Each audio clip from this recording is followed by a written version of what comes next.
Esse texto aqui eu não vou ler todo ele.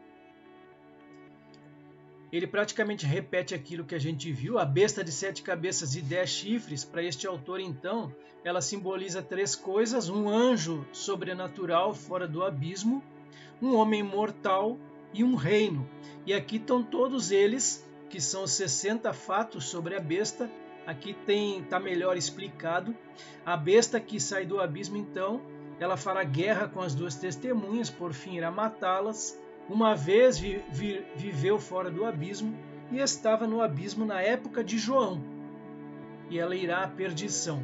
Esses 40 fatos aqui sobre a besta que sai do mar, ela será um homem então. Aqui fala do anticristo.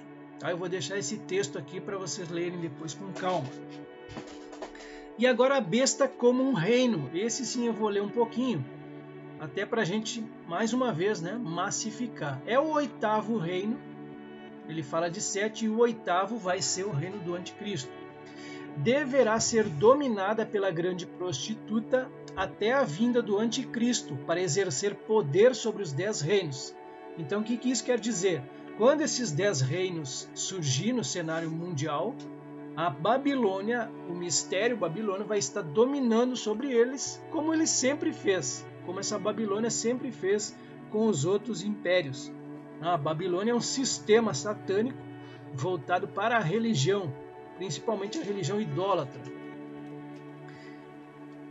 Essa besta como um reino, então, existia antes da época de João, já não era na época de João. Uma cabeça é morta, então entende-se que essa cabeça morta seria o reino da Grécia. O próximo, a cabeça tornará a viver. É revivida nos últimos dias pelo anticristo, sucede 7 impérios mundiais, 5 impérios caíram antes da época de João, e aqui estão eles: Egito, Assíria, Babilônia, Medo-Pérsia e Grécia. O 6º reino é o Império Romano, existia na época de João. O 7º reino, formado pelos 10 reinos dentro do território do Império Romano, ainda não é vindo. Ainda não chegou, inclusive. Convém que o 7º dure um pouco de tempo antes da vinda do anticristo, aproximadamente então 3 anos e meio, na primeira metade da 70ª semana de Daniel. O 7º torna-se o 8º reino, quando o anticristo passa a ter pleno poder sobre os 10 reinos.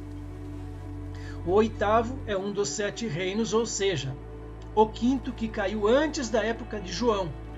Isto está de acordo com os fatos de que a besta já era antes do 6º e do 7º, e já não é durante o 6º e o 7º, e se torna o 8º depois do 6º e do 7º.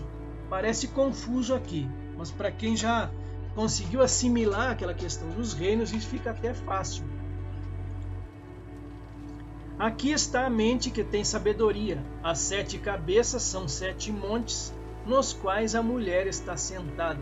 São também 7 reis, dos quais 5 caíram, um existe e o outro ainda não chegou, e quando chegar tem de durar pouco tempo.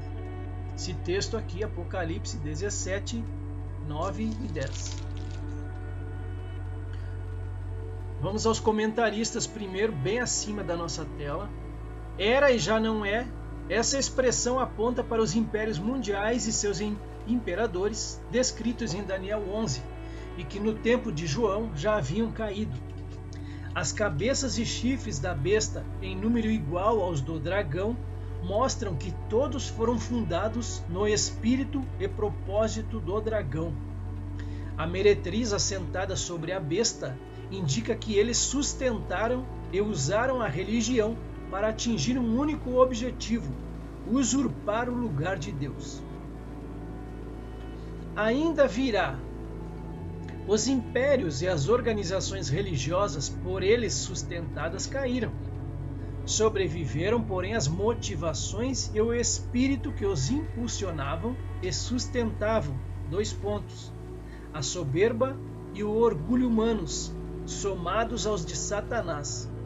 Depois do arrebatamento da igreja, homens ímpios se unirão ao dragão para formar um império à prova de intervenção divina, do mesmo modo que tentaram fazer depois do dilúvio. Será a mais poderosa e abrangente organização político-religiosa que o mundo jamais viu. As 7 cabeças são os 7 reinos que precedem o 8º reino. As 7 cabeças e os 10 chifres são a totalidade dos impérios mundiais, desde o primeiro até aquele que se formará nos últimos dias.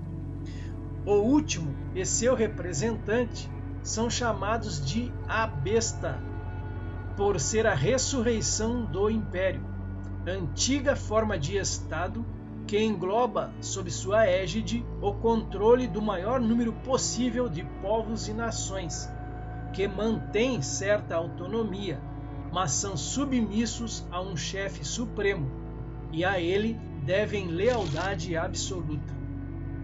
As 7 cabeças, Apocalipse 17:3, aqui mesmo nesse capítulo, as 7 cabeças são os 7 reis. E levou-me em espírito a um deserto, e vi uma mulher assentada sobre uma besta de cor de escarlata, que estava cheia de nomes de blasfêmias, e tinha 7 cabeças e 10 chifres. Então aqui vamos começar a mencionar esses 7 reis, ou essas 7 cabeças, ou esses 7 montes, que significa uma coisa só, é um simbolismo. Começando então com o Egito, lá em Gênesis 15, 13 e 14, então disse a Abrão, Deus falando com ele, saibas de certo que peregrina será a tua descendência em terra alheia, e será reduzida à escravidão, e será afligida por 400 anos, mas também eu julgarei a nação, a qual ela tem de servir, e depois sairá com grande riqueza. Aqui fala então da escravidão do Egito. Esse outro texto, o opressor de Israel, o Egito. Então a primeira cabeça seria o Império Egípcio, os faraós. Vou ler esse texto do comentarista aqui mais acima. As 7 cabeças são 7 montes sobre os quais se assenta a mulher. Representa esses 7 impérios que foram controlados pelas religiões falsas, ou seja, os espíritos demoníacos. Convém que dure um pouco de tempo. Os 10 chifres serão a 7ª cabeça, e se referem às 10 nações que surgirão dentro em pouco e perseguirão Israel, o que ocorrerá provavelmente na primeira metade da grande tribulação, um período de aproximadamente 3 anos e meio. Depois deste comentarista, a gente vai para o 2º rei, que é a Assíria, 2ª cabeça ou 2º monte, ou 2º rei. Eu deixo um texto aqui falando a queda de Samaria e o cativeiro de Israel. Vocês se recordam que nessa época Israel já tinha o reino dividido. O reino do norte, Israel, e o reino do sul, Judá. O reino do norte caiu primeiro, e eles caíram diante da Assíria. O reino do norte ele acabou, e posteriormente quem caiu foi Judá diante da Babilônia. Diz assim o texto, 2 Reis 17, versículos 6 e 18. No ano 9 de Oséias, o rei da Assíria tomou a Samaria e transportou a Israel para a Assíria, e os fez habitar em Ala, junto a Abor, e ao rio Gozã, e na cidade dos Medos, pelo que o Senhor muito se indignou contra Israel e o afastou da sua presença, e nada mais ficou senão a tribo de Judá. Vamos ao comentarista. As 7 cabeças são 7 montes, que por sua vez são 7 reis ou reinos que coexistem com Israel desde seu começo até o 8º reino, formando os 8 reinos que terão perseguido Israel no tempo dos gentios. Aqui 5 dos 7 reinos já caíram. Ele fala do Egito, da Síria, Babilônia, Medo-Pérsia e Grécia. Isso aqui vai ficar muito claro para nós. E um existe, é o 6º reino, o antigo Império Romano. Outro ainda não é vindo, que é o 7º, formado pelos 10 reinos que ainda se formarão dentro do Império Romano. Quando o 7º ou Império Romano renovado vier, convém que dure um pouco de tempo, ou seja, 3 anos e meio. A Babilônia é o terceiro rei, ou o terceiro monte, ou a terceira cabeça.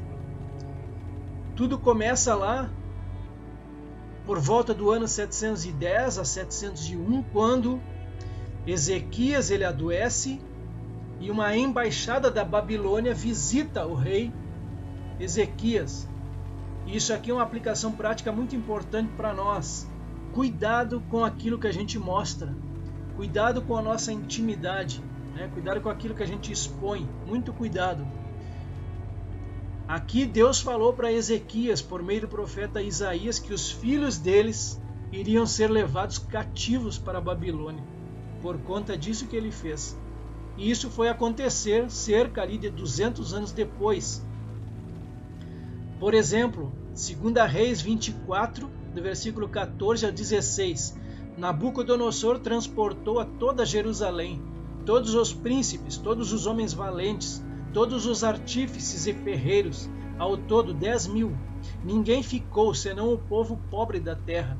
Transferiu também a Joaquim para a Babilônia, a mãe do rei, as mulheres deste, seus oficiais e os homens principais da terra. Ele os levou cativos de Jerusalém à Babilônia, todos os homens valentes até 7.000, e os artífices e ferreiros até 1.000, todos eles destros na guerra. Levou-os o rei da Babilônia cativos para a Babilônia.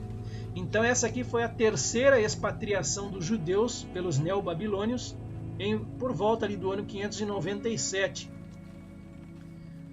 Vamos para o quarto rei, ou o quarto monte, ou a quarta cabeça, a Média e a Pérsia. Aqui estão os desenhos representando aqueles sonhos lá que Daniel teve, né? As visões. O leão com a asa ali simbolizando a Babilônia, o urso com as costelas na boca, simbolizando a Média e a Pérsia. E aqui está ela, Daniel capítulo 2, versículo 39, a interpretação do sonho de Nabucodonosor. Depois de ti, Daniel está falando para o rei da Babilônia, se levantará outro reino, que é a Média e a Pérsia, que é inferior ao teu.